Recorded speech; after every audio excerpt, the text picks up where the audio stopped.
Hello everyone, it's Leon here from Kotaku UK, and this is Lucky's Tale, which, believe it or not, is an Oculus Rift game. Now, third person is not something I had previously considered for virtual reality, and when I played this at Gamescom, even the Oculus Rift representatives themselves were a little unconvinced initially. It was first shown off at E3, but this is the first time I've actually, well, I'll say have a hands on, but have an eyes on. You can see it plays basically like a Mario game, smashing blocks, jumping on enemies. The way the camera works with the Oculus Rift is that you're essentially in a kind of invisible minecart almost, drifting along behind the character. You're tethered to it, so as Lucky moves, you sort of drift along after it.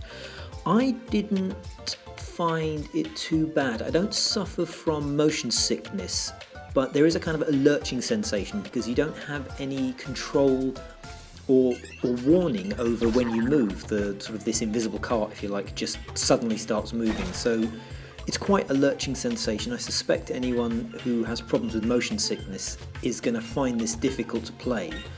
But as a proof of concept for non-first person experiences on Oculus Rift, I found it quite sort of eye-opening. I hadn't really thought about anything on virtual reality kind of games that didn't involve basically looking through the eyes of the character. One of the things that was mentioned as they were demoing this to me and I was playing it was another idea that had been thrown around, was that of an RTS. So if you could imagine looking around the table, peering in at the units as you play a game.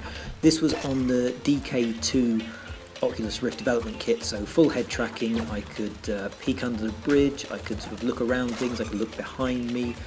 You really do sort of feel like you're in the world, and it's quite a nice experience. Like I say, the lurching sensation I suspect will be a problem for some, but just being in the world and being able to sort of interact with it visually was quite an interesting experience. There's no sort of real gameplay mechanic as such. You can aim bombs that you throw later on by looking at them, but otherwise the Oculus Rift just drifts along as an independent camera. And as I say, it does work. It's an interesting experience, and I'm quite curious now to see what other developers could come up with in sort of non-traditional virtual reality ideas.